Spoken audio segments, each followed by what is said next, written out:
I should have known something was wrong when Diane insisted on the vasectomy. We're both past the age where accidents happen. I'm 67, she's 59, and we'd only ever had the one child. But she kept on about it, gentle-like, the way you'd coax a spooked horse into a trailer. Just peace of mind, Merle, she'd say. At our age, why take chances? So I went. Dr. Randall Kemp came recommended. Had that new clinic on the edge of town, all glass and steel, the kind of place that makes you wipe your boots 3 times before going in. The waiting room smelled like bleach trying to cover something else. I lay on that cold steel table, paper gown crackling every time I breathed, and let them put me under. That's when I heard it. Give his wife this envelope. Don't let him see it. Dr. Kemp's voice, low and careful. I couldn't move, couldn't open my eyes. The anesthesia had me pinned like a butterfly in a display case. Through my half-closed lids, I watched Diane in the waiting room doorway. The nurse handed her a manila envelope. Diane opened it, read whatever was inside, and smiled. Not surprise, not concern, satisfaction. I couldn't move, couldn't speak, but I could plan. The drive home, Diane kept her phone in her lap. That wasn't like her. 38 years of marriage. I knew her habits. Phone always went in her purse, tucked in the side pocket where she could hear it but not see it. Today, she held it like it might run off. You feeling okay? She asked, eyes on the road. Sore. They said that's normal. Dr. Kemp seems very competent. The way she said his name, soft around the edges, familiar. I watched the winter fields roll past, brown stubble poking through yesterday's snow. The heater in her Camry rattled, pushing warm air that smelled like her vanilla air freshener and something else. New perfume, maybe, something I hadn't bought her. At home, she helped me to the couch, brought me water and pain pills, fluffed the cushions behind my back, all the right motions. But her phone buzzed twice, and both times she glanced at it before she looked at me. I should let you rest, she said, and disappeared into the kitchen. I heard her voice through the wall, low and quick, couldn't make out words, just tone. The tone you use when you don't want to be overheard. Outside, the wind picked up, whistling through the gaps in the barn, siding the way it had since my father's time. I'd been meaning to fix that, add it to the list of things I'd been meaning to do, the list that kept getting longer while I got older. My phone sat on the coffee table. I picked it up, pulled up the bank app, checked our joint account the way I did every few weeks. Just habit. The balance looked wrong. I refreshed it. Still wrong. $40,000 lighter than it should be. I refreshed it again, like the numbers might change if I asked them polite enough. They didn't. The smell of coffee drifted from the kitchen. Diane hummed something I didn't recognize. Through the window, I could see the south field where I'd planted winter wheat in October. The shoots would be down there under the snow, waiting for spring, doing the quiet work of staying alive. I closed the bank app, opened my text messages, scrolled to my son Trent's name, started typing, need to talk to you about, deleted it. Trent lived 2 hours south, sold crop insurance for one of the big ag corporations. Hadn't been home in 3 years, not since the argument about selling the farm. Dad, you're killing yourself for dirt, he'd said. There's no money in family farms anymore. Maybe he was right. Maybe that's what Diane thought too. I heard her laugh in the kitchen, quiet but real, the kind of laugh I hadn't heard from her in months. My chest ached, and it had nothing to do with the surgery. 3 days later, I drove into town for the follow-up appointment. December had turned mean, the kind of cold that makes metal burn your bare hands. The truck's engine block heater had been running since 4 a.m., diesel smelled thick in the garage when I started her up. Dr. Kemp's clinic sat at the edge of Main Street, all sharp angles and tinted glass. Inside, that same bleach smell, same leather chairs in the waiting room. The receptionist smiled like she'd been trained to. Mr. Garrison, Dr. Kemp will see you in just a moment. I sat, picked up a magazine about farm equipment I couldn't afford, set it back down.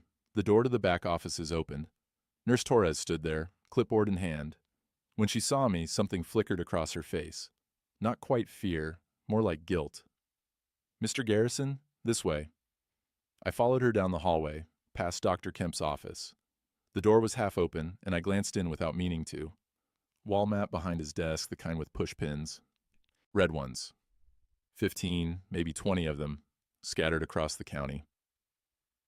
A lot of development happening around here, I said. Nurse Torres didn't answer, just opened the exam room door and waited for me to go in. Dr. Kemp showed up 5 minutes later, all smiles and firm handshake. Merle, how are we healing up? Fine, bit sore. That's completely normal. He gestured for me to lie back, did the examination. His hands were soft, no calluses, the hands of a man who'd never run a fence line or rebuilt a carburetor. Everything looks good. You're healing well. That map in your office, I said. What's that for? His hands paused for just a second. Hobby of mine. Tracking property development in the area. Amazing how much the county's changing. Those red pins, those all farms? Some of them. He straightened up, stripped off his gloves. You planning to sell, Merle? I know a few developers who'd be interested in a property like yours. 640 acres, that's prime real estate. Not planning on it. Well, he smiled, but it didn't reach his eyes. Never say never. Things change. People's needs change. He made a note on his tablet. I'll see you again in 3 months for a final check. Unless you have any complications, infection, unusual pain, anything like that. What kind of complications? Oh, they're rare. But with any surgery, there's always risk. Bleeding, tissue damage, that sort of thing. That's why we monitor closely. He patted my shoulder. But I'm sure you'll be fine. You're in good hands. After he left, Nurse Torres came back in with discharge papers. Her hands shook slightly as she handed them to me. Ma'am, I said quietly. That envelope? The one you gave my wife? You looked uncomfortable about it. She went very still. I don't know what you mean. I think you do. She glanced at the door, lowered her voice. Mr. Garrison, I need this job. I have 2 kids. I can't. She stopped. Just be careful. That's all I can say. She was out the door before I could ask what she meant. I sat there in that sterile room, fluorescent lights buzzing overhead like angry bees, and felt the first real thread of fear pull tight in my chest. That night, I couldn't sleep. The pain pills sat on the nightstand untouched. I needed my head clear. Beside me, Diane breathed, steady and deep, the way she always did.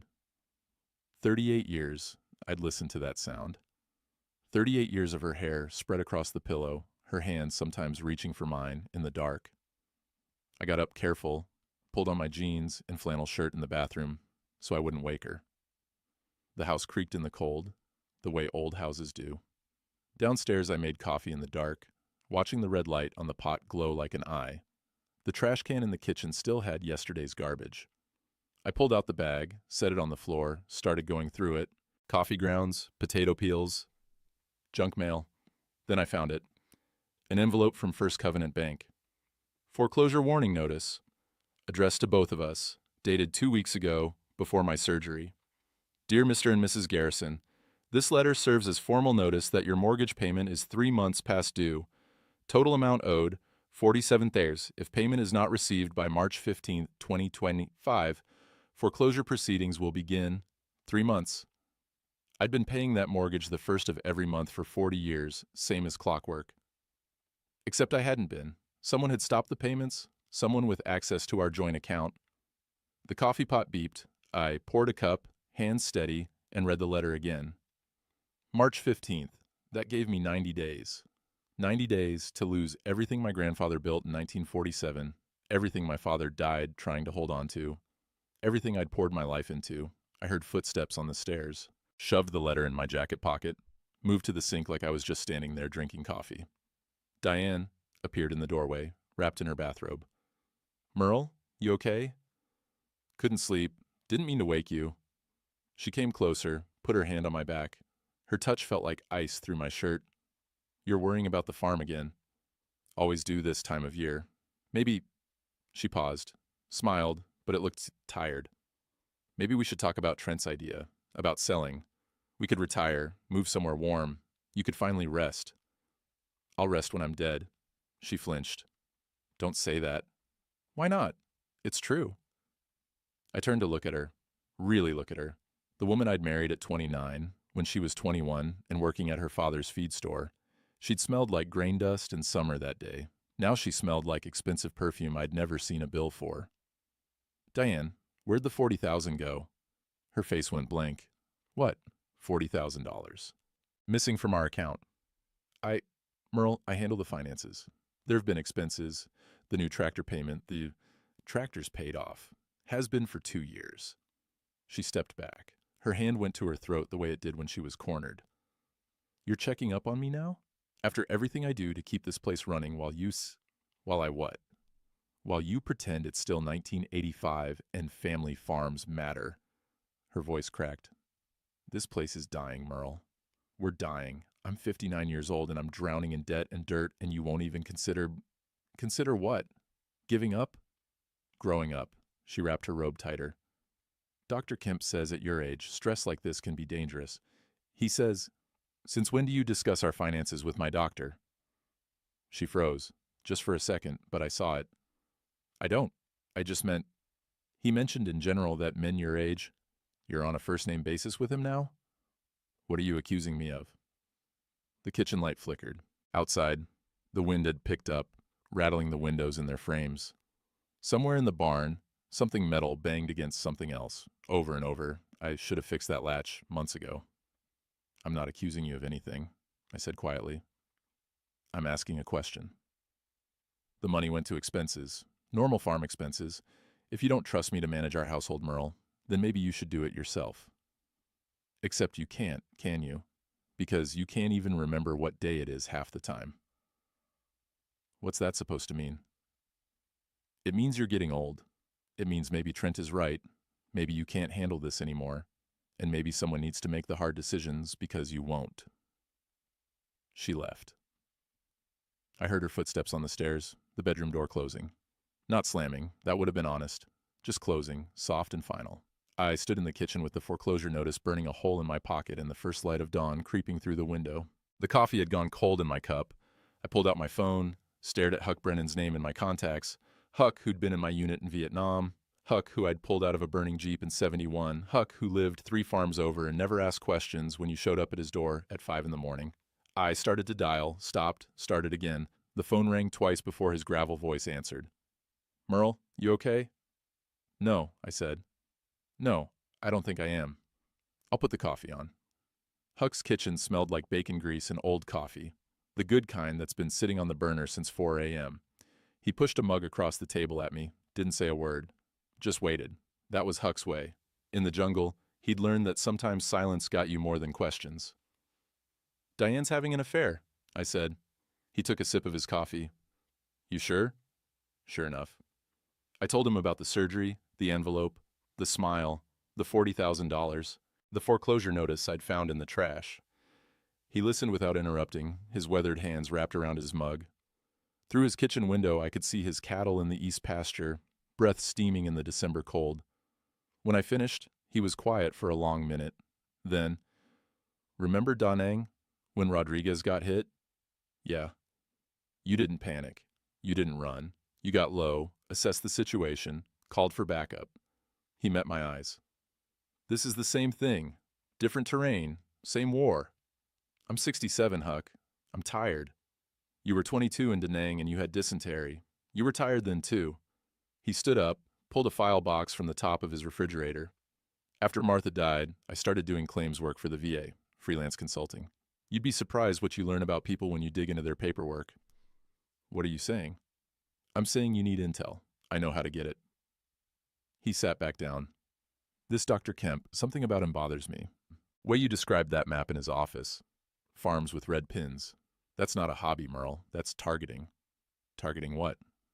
That's what we need to find out. He pulled out a yellow legal pad, started making notes. I'll run a background check, see what properties he owns, what LLCs he's tied to, if there have been any complaints filed. You work the home front, document everything, bank statements, phone records if you can get them, any paperwork Diane's been hiding. I can't spy on my own wife. You're not spying, you're protecting yourself. He looked at me hard. Navy rule, never leave a man behind. You pulled me out of that Jeep, I'm returning the favor. My throat went tight. I appreciate it. Don't appreciate it, just stay sharp. He tapped his pen on the pad. One more thing, my Linda, she was at the grocery store last week. Saw Diane's car parked at Kemp's clinic. 4:30 in the afternoon, clinic closes at 4. The coffee turned to acid in my stomach. You sure? Linda don't miss much. He paused. I'm sorry, Merle. I stood up, the chair scraping on his linoleum floor. I should get back. Got equipment to check. Merle. He caught my arm. Whatever you find, Don't go at them alone. Pride gets men killed. Ask for help. I'm asking now, aren't I? Good. Keep doing it.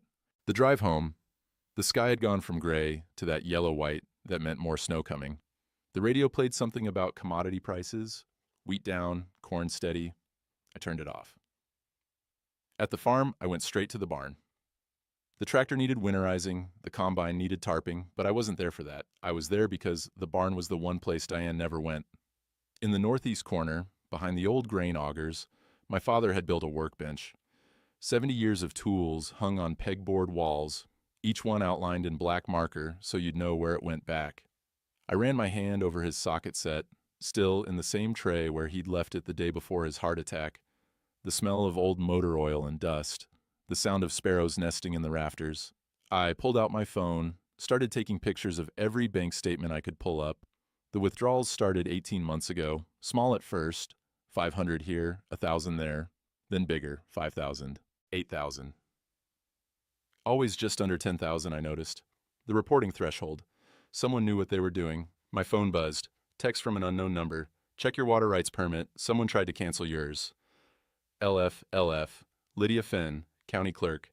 I'd known her since she was a kid. Now she was 40-something with a son and a desk job, and apparently eyes everywhere. I texted back, when? Last week. I flagged it as suspicious, but someone with co-owner status can object to renewal. Thought you should know. Co-owner. That meant Diane. The farm was in both our names, had been since we married. Equal partners, I'd always thought. 50-50, except you can't renew water rights in Nebraska without both owners' signatures. And if the renewal didn't go through by March 31st, same spring deadline as everything else, the farm would be worth half what it was. Maybe less. Couldn't grow wheat without irrigation. I sat down on my father's workbench, the wood cold through my jeans, and felt the walls closing in. They weren't just planning to take the farm. They were planning to make sure it was worthless to anyone but them. The follow-up appointment came 3 days before Christmas. I didn't tell Diane I was going, just said I had business in town, took the truck, let the diesel warm up while frost patterns melted on the windshield. Dr. Kemp's waiting room had a small Christmas tree in the corner, fake and perfect. The receptionist wore a Santa hat. Everything felt wrong, like someone had decorated a funeral home and expected you to smile about it. Nurse Torres called me back. Still wouldn't meet my eyes. Blood pressure first, she said, wrapping the cuff around my arm. It squeezed tight, released with a hiss. She frowned at the reading. Little elevated. I'm stressed. About? Life. She made a note on her tablet, led me to the exam room. Dr. Kemp will be right in. But it wasn't just Dr. Kemp who came through the door 5 minutes later. It was Diane, too. Merle. She smiled, but her eyes were worried. I thought I'd come along, make sure you're healing properly. Didn't know you were coming. Dr. Kemp called, said he wanted to discuss some concerns. She took the chair in the corner, crossed her legs. She was wearing the new perfume again, something floral and expensive that didn't smell like her at all. Dr. Kemp closed the door, settled onto his rolling stool. Merle, how have you been feeling? Mentally, I mean. Fine. Any confusion? Memory issues? No. Diane mentioned you've been having some trouble. Forgetting conversations, misplacing things. He tapped his tablet screen. She said you accused her of stealing money from your joint account. I looked at Diane. She looked back, calm and sad. I didn't accuse her of stealing, I said carefully. I asked where $40,000 went. And I explained, Diane said softly. Farm expenses. The same expenses we've had for years, but you didn't remember our conversations about it. I remember fine. Dr. Kemp made a note. Merle, at your age, cognitive decline is nothing to be ashamed of. It's natural. The stress of running a farm, financial pressures, these can accelerate symptoms. Have you considered that you might need help managing day-to-day decisions? The room felt too small. The fluorescent lights buzzed like wasps in a jar. I don't need help. That's often what patients say. He smiled, gentle as a snake. But the fact is, you're 67. You've had a surgical procedure. Your wife is concerned. I'm concerned. These accusations, this paranoia about money, it's not paranoia if it's true. Mr. Garrison, his voice went harder. I'm trying to help you, but I can't do that if you're hostile to the idea that you might need support. Has your son visited recently? No. Perhaps he should. Perhaps someone from your family should be involved in your care decisions going forward. He glanced at Diane. She nodded, just slightly. My hands clenched on the armrests. You called my wife before I got here. You planned this. I called her out of concern. As your physician, when I see signs of confusion or potential dementia, I have an obligation to. I don't have dementia. That's not for you to diagnose. He set down his tablet.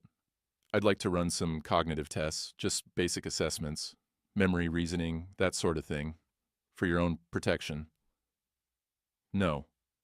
Merle. Diane leaned forward. Please, let him help. I'm scared for you. You're not yourself lately. The way you've been talking, the accusations. They're not accusations if I can prove them. Her face changed, just for a second. Something cold flickered behind her eyes, then disappeared. No. Prove what, exactly? That you've been withdrawing money for 18 months.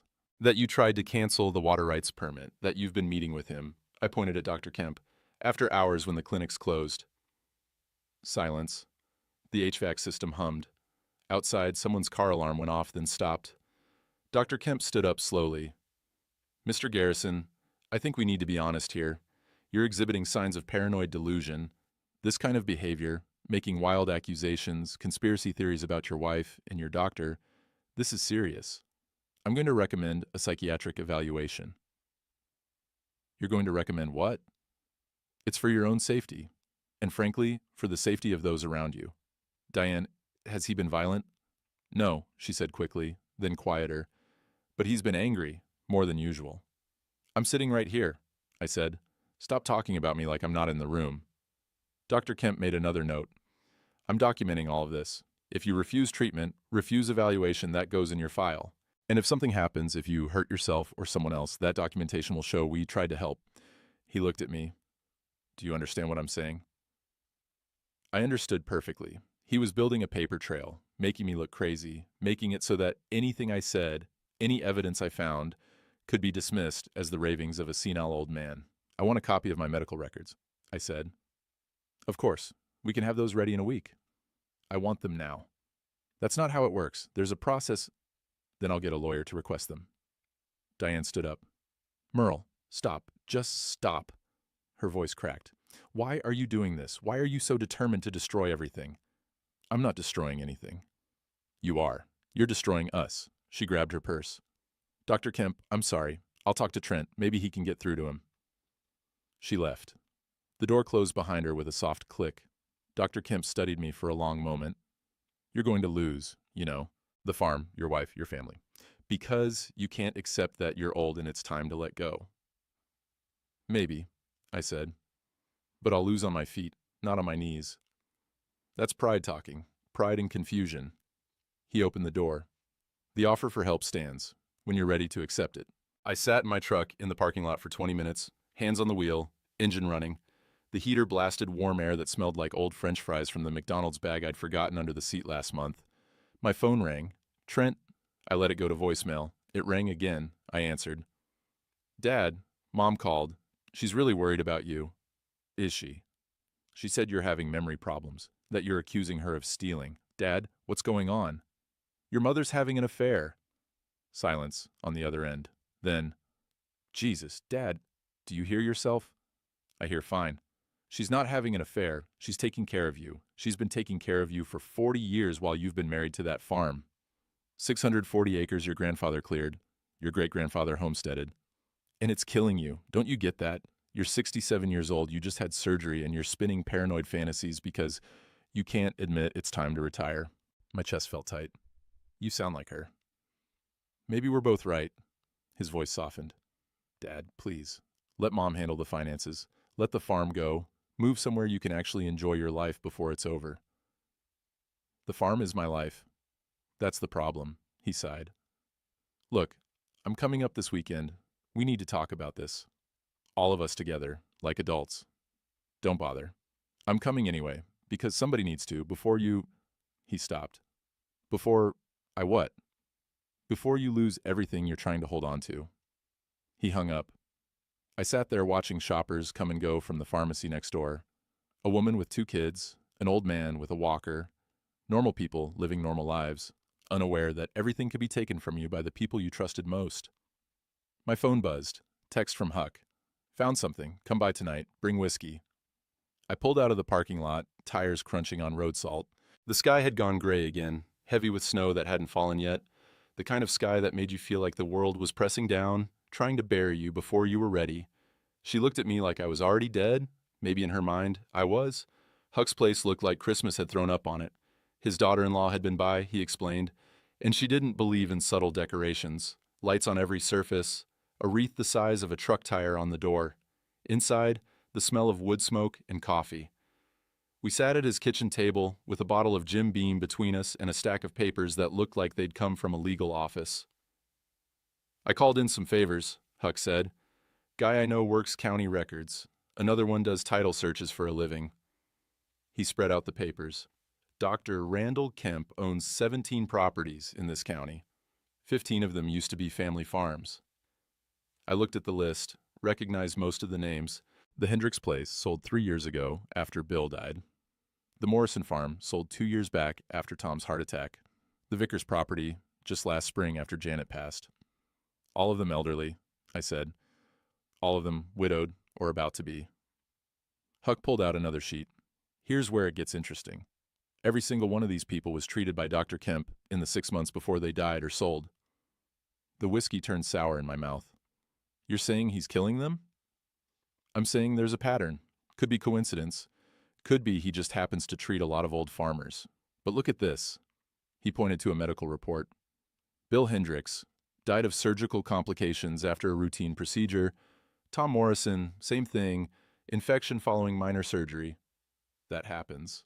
Sure it does. But 3 in 2 years? All patients of the same doctor? All landowners who just happened to sell their property to Kemp Development LLC right after? He poured himself another finger of whiskey. I pulled the death certificates. Want to guess who signed them? Kemp. His colleague, Dr. Patricia Raines. But she left the practice 18 months ago, moved to Oregon. I tried calling her. She won't talk, but her silence said plenty. I stood up, walked to Huck's window. His field stretched out under the December dark, snow patches glowing faint in the moonlight. Somewhere out there, a coyote yipped. Another answered. They're going to do it to me? I said quietly. Create complications, document my confusion, make it look like I died from natural causes or lost my mind, and Diane inherits everything. That's my read on it. I need proof. We need proof, Huck corrected, and we need help. Lydia Finn's already on board. That text about the water rights. I think we should loop in Pastor Moss. He's known you since you were a kid. He's got credibility. Diane goes to him for counseling every week. Huck raised an eyebrow.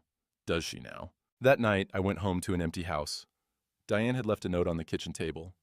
Staying at Rachel's tonight. Need some space. D. Rachel was her sister in Omaha. 2 hours away. Convenient. I walked through the quiet rooms, hearing every creak and settling sound. The house my grandfather built, the kitchen my father renovated in '73, the bedroom where I'd raised my son. 40 years of my life packed into 1,200 square feet of drywall and memories. In the bedroom, I opened Diane's side of the closet. Her clothes hung neat and organized, the way she'd always kept them. But on the top shelf, pushed to the back, I found a shoebox I'd never seen before. Inside, bank statements for an account I didn't know existed.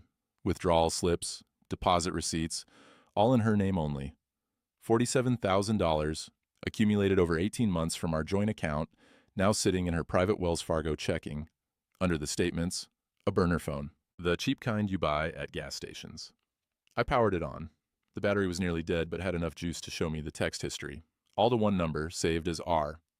R. Can you meet Thursday, after his appointment? D. Yes. Same place? R. My office. We need to finalize the paperwork before March. D. He's getting suspicious. R. Let him. Document everything. His accusations, his anger. We need evidence of instability. What if he goes to a lawyer? R. He won't. He's too proud. And if he does, we'll handle it. Trust me. The dates went back 6 months, dozens of messages, planning, coordinating, documenting my decline. The phone died in my hand. I put everything back exactly as I'd found it, closed the closet door, and walked downstairs to the south porch. The cold bit through my flannel shirt, but I didn't go back for a coat. I just stood there, looking out at my fields under the winter stars. In the spring, I was supposed to plant. In the summer, I was supposed to tend. In the fall, I was supposed to harvest. That was the rhythm I'd known my whole life. The rhythm my father knew. The rhythm that went back 3 generations to a man I'd never met but whose name was painted on the side of my barn.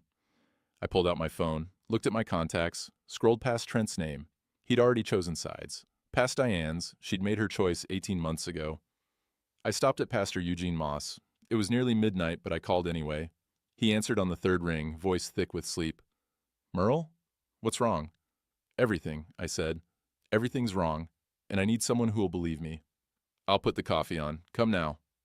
I grabbed my truck keys and my father's old work jacket from the hook by the door. In the pocket, I found his lighter, the Zippo he'd carried in Korea. It still worked. I flicked it once, watched the flame dance, then let it die. I'm not going down easy, I told the empty house. You should have known that. Then I walked out into the December night, leaving every light in the house burning behind me. Pastor Eugene Moss lived in the old rectory behind First Covenant Church, a white 2-story that smelled like lemon furniture polish and old books.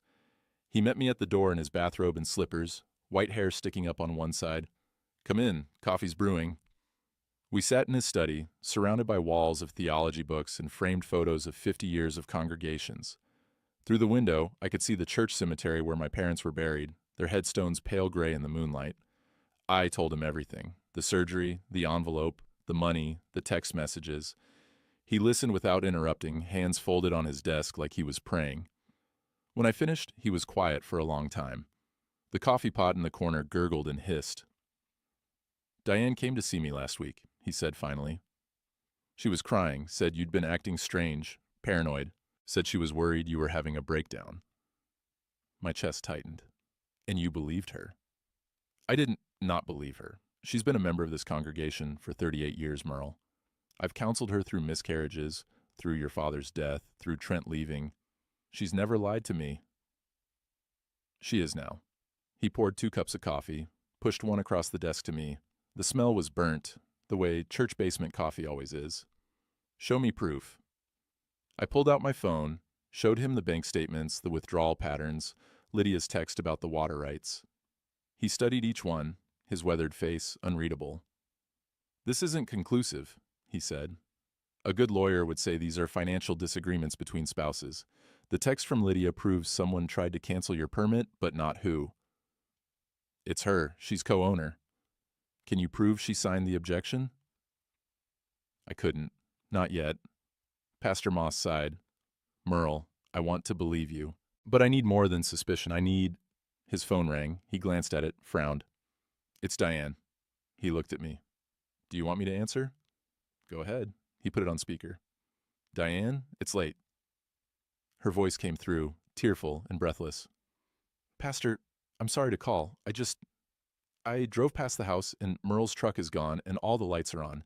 I'm worried he's done something. I'm scared. Pastor Moss looked at me. I shook my head. Diane, Merle's here. With me. He's fine. Silence on the other end. Then, he's there? At this hour?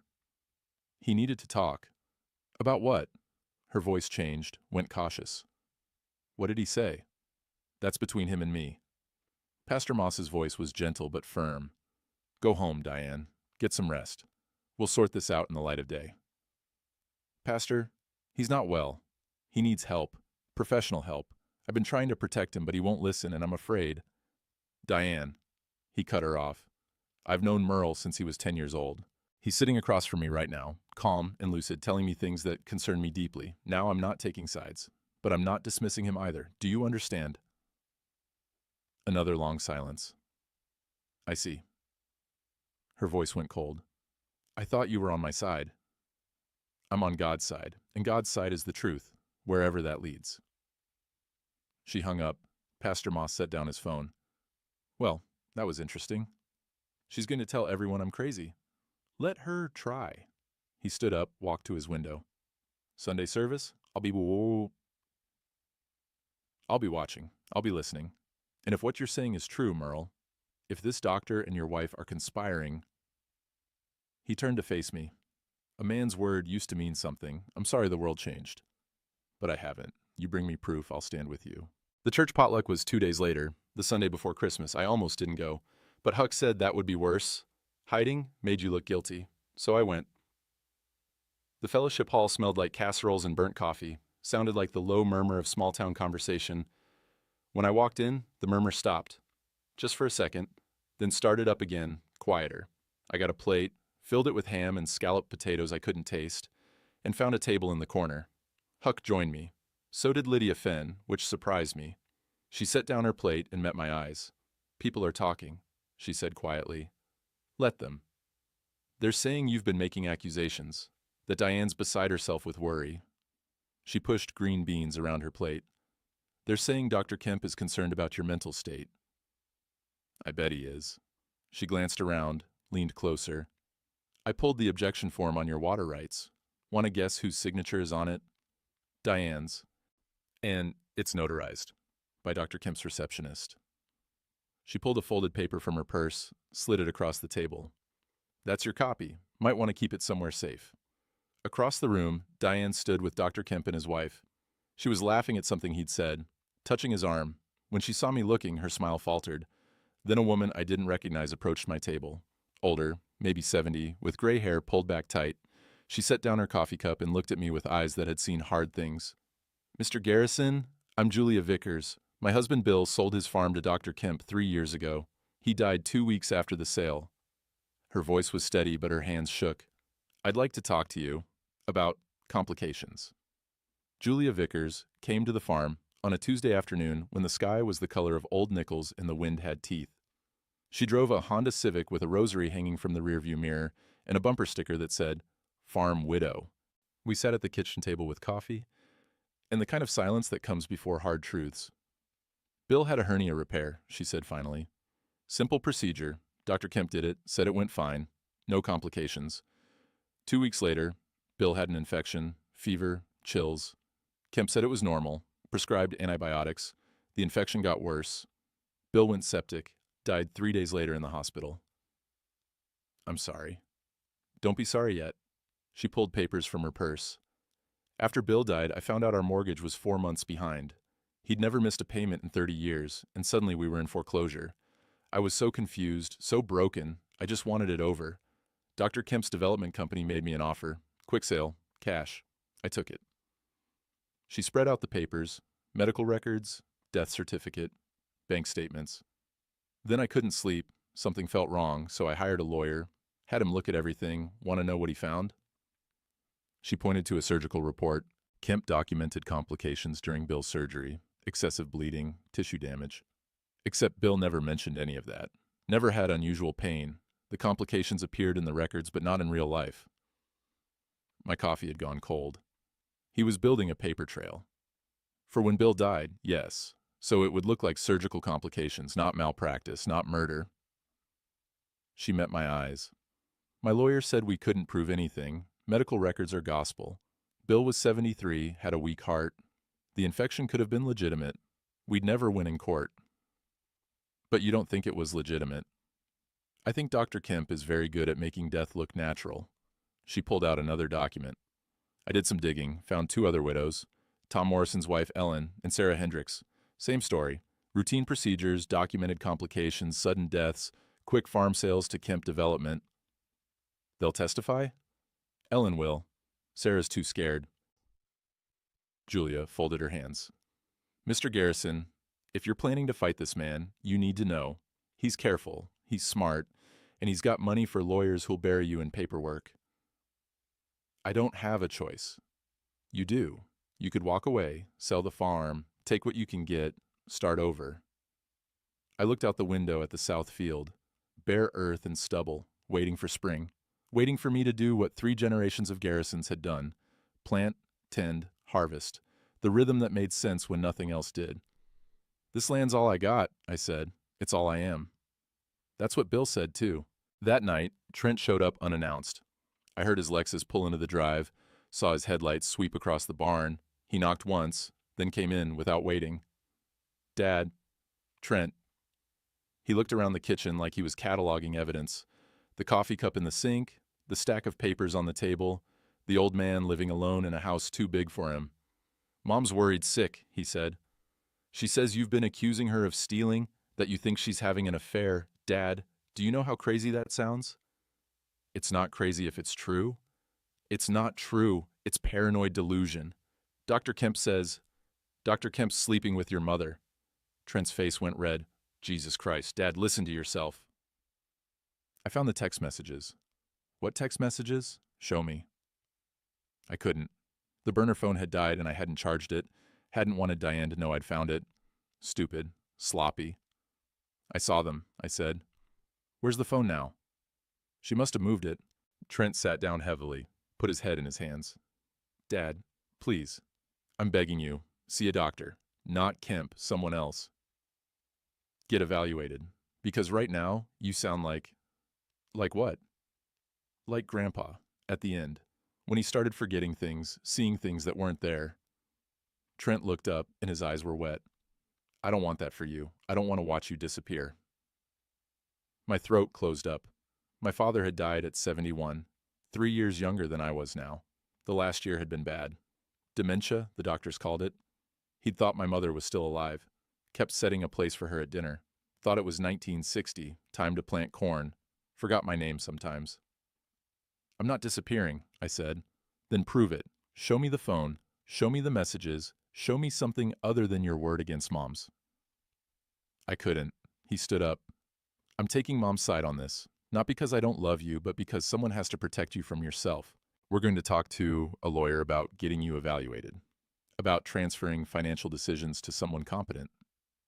You mean taking the farm? I mean keeping you safe. He walked to the door, stopped. I brought Mason with me. He's in the car, 4 years old now. Wanted him to see the farm, see his grandpa.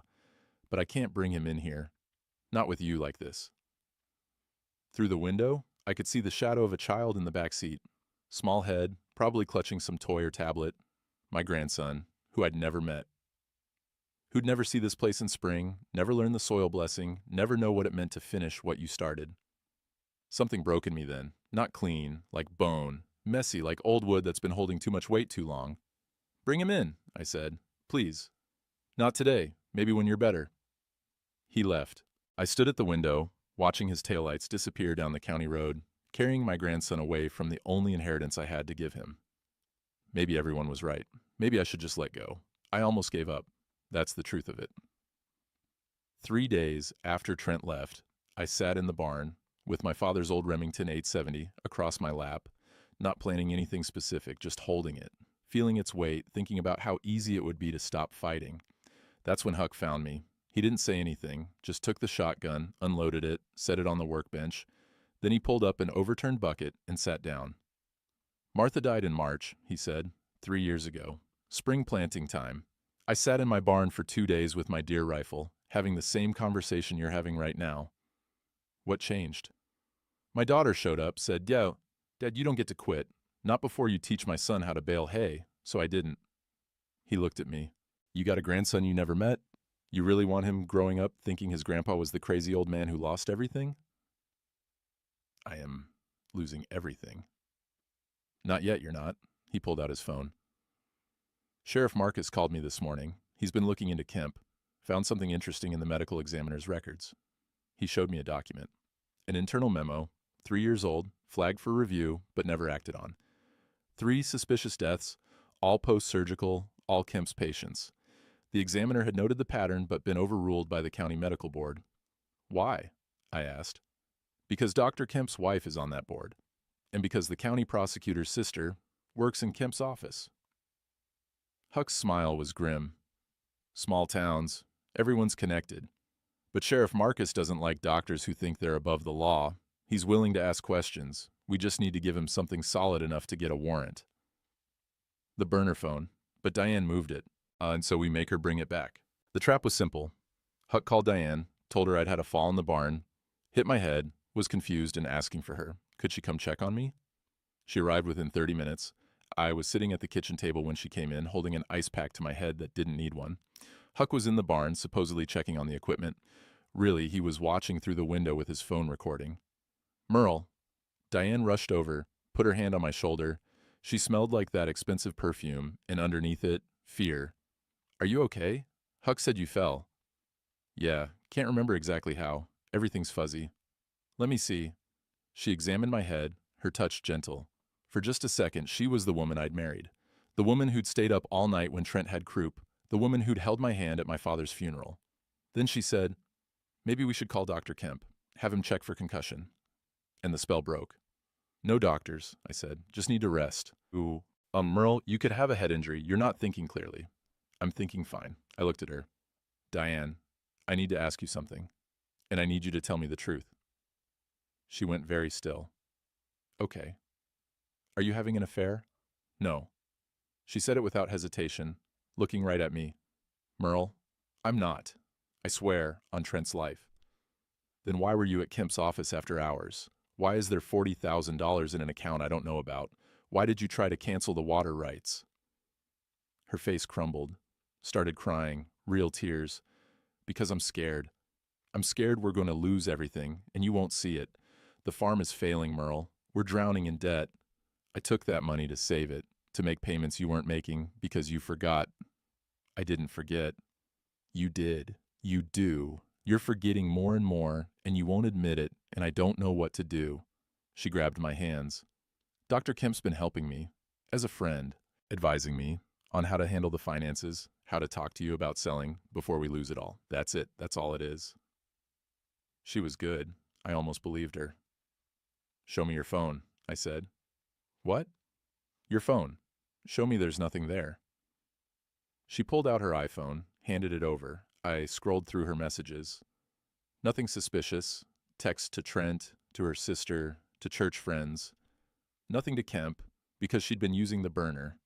See? She said. There's nothing. Merle, please, let me help you. Let Dr. Kemp help. We can get through this together. That's when Huck came in from the barn.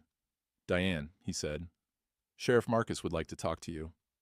She turned. Sheriff Marcus stood in the doorway, his deputy behind him. Big man, late 50s, with a face like weathered leather and eyes that missed nothing. Mrs. Garrison, we have a warrant to search the premises.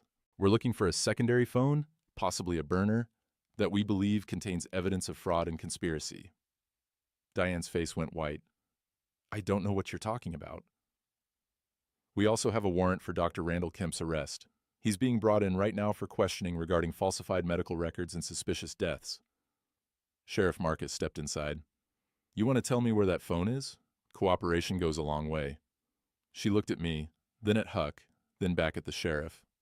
I want a lawyer. That's your right. Sheriff Marcus nodded to his deputy. Ms. Torres, you can come in now. The nurse from Kemp's office stepped through the door. She looked terrified but determined.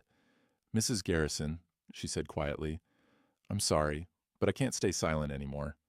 Dr. Kemp told me to give you that envelope. He told me what was in it. A falsified medical report showing your husband had surgical complications. He said it was insurance in case Mr. Garrison didn't die naturally. I documented everything. I recorded conversations. I'm testifying. Diane swayed, grabbed the counter for support. There's also the matter of the two other widows willing to testify, Sheriff Marcus said. Julia Vickers and Ellen Morrison. Both of their husbands died under suspicious circumstances after selling their farms to Kemp Development. He pulled out handcuffs. Diane Garrison, you're under arrest for conspiracy to commit fraud and attempted murder. You have the right to remain silent. It was his idea, she screamed it. All of it. Randall planned everything. He said we could be together, have money, start over. I just wanted out. I wanted out of this prison. She gestured at the kitchen, at the farm, at me. At 40 years of her life, she'd decided was a waste. Sheriff Marcus finished reading her rights while his deputy cuffed her. She was crying now, makeup running, looking small and broken, and nothing like the woman I'd loved. Merle, she said. I'm sorry. I'm so sorry. I stood up, walked over to her, looked her in the eyes one last time. No, you're not, I said. You're just sorry you got caught. They let her out. Through the window, I watched them put her in the back of the patrol car. Watched them drive away, taillights disappearing down the same road Trent had taken my grandson down 3 days ago. Huck put his hand on my shoulder. You did it. You beat them. But standing there in my empty kitchen, listening to the wind rattle the windows, I didn't feel like I'd won anything at all. The trial took 4 months. I sat through every day of it, watching lawyers turn my life into evidence. Exhibit A, the burner phone, recovered from Diane's sister's house in Omaha. Exhibit B, bank records showing the systematic theft. Exhibit C, falsified medical documents with Kemp's signature. They found more. Once Sheriff Marcus started digging, it all came apart like wet newspaper. Kemp had been running the scheme for 8 years. 15 farms acquired through conspiracy, fraud, and in 3 cases, they proved 3 cases, medical murder. Bill Vickers, Tom Morrison, and a man named Carl Hendricks who I'd known from the co-op. The prosecutor was a woman named Sarah Chin, barely 40 but sharp as a new blade. She laid it out clean. Kemp would identify elderly farmers with valuable land. He'd offer medical services, build trust. Then he'd perform unnecessary procedures and document fake complications. If the farmer didn't die naturally within a reasonable time frame, Kemp would help that along. Infections, wrong medications, nothing obvious, just enough to tip an old body over the edge. Meanwhile, he'd identify vulnerabilities. A wife who felt trapped, a spouse drowning in medical debt, someone he could recruit, manipulate, promise a better life. Diane had been perfect, resentful, lonely, desperate for escape. She took a plea deal. Testified against Kemp in exchange for a reduced sentence, 5 years instead of 20. Eligible for parole in 3, I watched her on the witness stand, telling our story like it happened to someone else. Yes, she'd withdrawn the money. Yes, she'd blocked the water rights renewal. Yes, she'd agreed to the conspiracy because Randall promised her $200,000 and a fresh start in Arizona. "Did you love your husband?" the prosecutor asked. Diane looked at me for the first time in weeks. "I don't know, maybe once. But 40 years on that farm, it killed something in me. I just wanted to feel alive again." Kemp got 25 years. Medical license revoked permanently, assets seized, including all 15 farms he'd acquired through fraud. The properties would be sold, money distributed to victims' families, including mine. Spring came while the trial dragged on. March snow gave way to April rain, and the rain gave way to May sunshine that made the fields glow green. I hired help to do the planting, 2 college kids from the AG program who worked cheap and didn't ask questions about the old man who supervised from his truck. The water rights permit came through. Lydia had expedited it personally, called me the day it arrived. "Your land's safe, Merle. You can irrigate." "Thank you." Thank Julia Vickers. She's the one who pushed the sheriff. She's the one who gave that nurse the courage to come forward. A pause. "You gave her justice for Bill. That matters." Maybe it did. Some days I could believe it. Trent called in late April. I almost didn't answer. "Dad, I saw the verdict. Mom called me from..." His voice cracked. "I'm sorry. I'm so sorry I didn't believe you." "You believed your mother. That's natural." "I called you crazy. I threatened to have you declared incompetent. Dad, I..." "Stop." I looked out at the south field, where winter wheat was coming up in straight green rows. "You protected your mother. That's what a son does. Can't fault you for that." "She tried to kill you. She tried to let me die. There's a difference." I rubbed my eyes, tired, so damn tired. "Trent, I don't blame you, but I need time. Can you give me that?" Yeah, of course." He cleared his throat. "Mason asks about you, the farm. I've been showing him pictures. He wants to know why dirt is important." Something in my chest loosened. "You could bring him up, teach him yourself." "I don't remember how." "It comes back, like riding a bike." Silence on the other end. Then, "Memorial Day weekend, if that's okay, just for a day. I'll be here." They came on a Saturday morning when the sky was blue enough to hurt. Trent drove his Lexus slow on the gravel drive, like he was remembering every pothole from childhood. Mason burst out of the back seat before the car even stopped, all 4 years of him, wearing tiny boots and a John Deere cap. "Grandpa, you got cows?" "Used to, just wheat now." "Can I see?" I looked at Trent. He nodded. We walked the fields, the 3 of us. I showed Mason how to check the soil moisture, how to tell good growth from weak. Trent followed behind, quiet, taking it in. "Why do you have to check it?" Mason asked. "Because the land tells you what it needs, you just have to listen." "Does it talk?" "In its own way." We ended up in the south field, where my father used to do the blessing. I knelt down, pulled a handful of soil, rubbed it between my palms. It was warm, alive, full of new roots working their way down. "What are you doing?" Mason watched, fascinated. "Old family tradition. My father taught me. His father taught him." "What's it for?" To remember, we don't own this land, we just take care of it till the next person. Mason knelt beside me, grabbed his own handful of dirt, rubbed it between his small palms, copying me. Like this? My throat went tight. Just like that. Trent crouched down too, picked up soil with hands that had gone soft from years behind a desk. For a long moment, the three of us knelt there in that field, dirt on our hands, sun on our backs. Dad, Trent said quietly, I quit my job, gave notice last week. I looked at him. Figured maybe, if you'd have me, I could come back, help run the place, teach Mason what you taught me. He met my eyes, before I forget it all. I wanted to say yes immediately, wanted to grab him, tell him I'd been waiting 40 years for him to come home, but that wasn't how we did things in this family, so I just nodded. Could use the help, planning's done, but harvest comes quick. I remember. It'll be hard work, long days, no corporate salary. I know. He smiled, tired but real. But Mason should grow up knowing where food comes from, knowing what it means to finish what you start. Mason jumped up, dirt flying from his hands. I'm going to live on a farm. Can I drive the tractor? When you're bigger, I said. For now, you can ride with Grandpa. We walked back to the house. Trent carried Mason on his shoulders, pointing out the barn, the machine shed, the cottonwood windbreak his great-grandfather planted in 1955. The boy asked 1,000 questions, and Trent answered what he could, looked to me for what he couldn't. At the porch, I pulled out my father's pocket watch. The one he'd carried through Korea, the one I'd carried through Vietnam, silver case worn smooth by 3 generations of hands. This was your great-grandfather's, I said, holding it out to Mason. Someday it'll be yours, but you have to promise to take care of it and to pass it on when it's time. Mason took it with both hands, reverent as a church offering. I promise. Good man. That night, after they'd gone, I sat on the porch, watching the sunset over the south field. The wheat was ankle-high now, green and strong, drinking up the spring rain.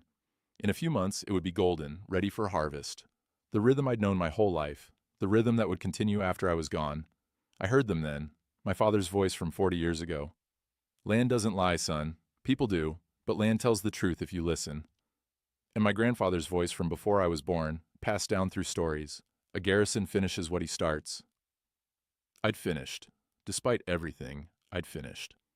The wind picked up, carrying the smell of fresh earth and growing things. In the distance, a red-winged blackbird called from the fence posts, spring announcing itself, life continuing. I'd lost my wife, lost 40 years of what I'd thought was love. Lost the illusion that trust was simple and promises were kept. But I'd saved the land, and in saving it, I'd saved something else, the thread that connected grandfather to son to grandson, the knowledge that some things were worth fighting for, that dignity wasn't given, it was earned by refusing to quit when quitting was easy. I pulled out my phone, took a picture of the sunset over my field, sent it to Trent with 2 words, "Welcome home." His response came 30 seconds later, "Thank you for everything." I sat there till full dark, listening to the night sounds, crickets, distant cows, the wind through the cottonwoods, the sounds my grandfather heard, the sounds my grandson would hear. Some things change, some things don't. The land remains. They ask me sometimes, the folks at church or the coffee shop in town, if I forgive her, Diane, if I've found peace with what she did. I tell them I don't know. Forgiveness is for saints and preachers. I'm just a farmer trying to get through to harvest. The truth is more complicated. There are mornings I wake up and reach for her side of the bed, forgetting. There are nights I hear a car in the drive and think it's her coming home from town. 38 years don't disappear just because you want them to. But then I walk outside and smell the earth warming under the June sun, and I remember what matters. The wheat is waist high now, golden green and thick, a good crop, maybe the best in 5 years. Trent says the futures market looks strong, we might actually turn a profit. He moved back 2 weeks ago, him and Mason and his wife Kelly, who I'm still getting to know. They're in the old hired hands cottage behind the barn, fixing it up room by room. Mason runs through the fields like Trent used to, all questions and energy and dirt on his face. Yesterday the boy asked me, "Grandpa, why did Grandma leave?" Trent started to interrupt, but I held up my hand. Because she wanted different things than I did, I told him. Sometimes people want different things and they can't find a way to meet in the middle. That's sad, but it's true. Do you miss her? I thought about that. I miss who I thought she was, but that person maybe never existed. So what am I really missing? He considered this with the seriousness only a 4-year-old can manage. Then, can we go check the wheat? Yeah, we can do that. We walked the rows together, Mason between Trent and me, his small hand in mine. The red-winged blackbirds sang from the fence posts. The wind moved through the wheat like water, making it shimmer and bend. Above us, the sky went on forever, blue and clean and indifferent to human failures. My father used to say, "A man's legacy isn't what he builds, it's what he leaves behind that keeps growing." I didn't understand that when I was young, thought he meant buildings, bank accounts, things you could measure and weigh. But standing in that field with my son and grandson, watching them learn the land the way I learned it, the way my father learned it, I finally got it. Legacy is teaching a boy why dirt matters. It's showing him that some things are worth fighting for, worth holding on to, worth passing down, even when the world says to let go. Diane's in a minimum security facility in Lincoln. She writes sometimes. I don't write back. Maybe someday I will. Maybe someday the anger will fade enough that I can see her as just a woman who made terrible choices, not the enemy who tried to erase me. But not today. Today I have wheat to tend, and a grandson to teach, and a son who came home. Today, the land is enough. Tomorrow I'll plant again.